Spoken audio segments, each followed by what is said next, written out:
आंबेडकरी चळवळीचे तमाम कवी गायक यांना नम्रतेची सूचना करण्यात येत आहे। महाकवी वामनदादा कर्डक यांची जयंती शेगाव अतिथी सभागृहामध्ये दिनांक 30/8/2024 वार शुक्रवार, टाइम आहे 11 ते 7।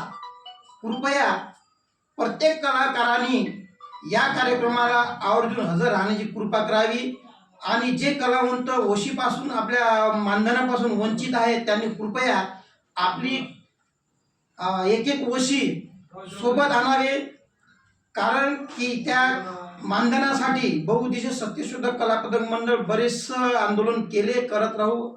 याच्या पुढेही आम्ही कलावंतासाठी झटू अशी नम्रतेची सूचना, कारण की जळगाव जामोदचे लाडके आमदार संजीव कुटे हे सुद्धा त्या कार्यक्रमाला आवर्जून हजर राहतील अशी मी तमाम कवी गायक यांना सूचना करतो की त्या कार्यक्रमाला जास्तीत जास्त संख्येने येण्याचे करावे, ही नम्रतेची सूचना। जय भीम, जय भारत, जय शिवराय।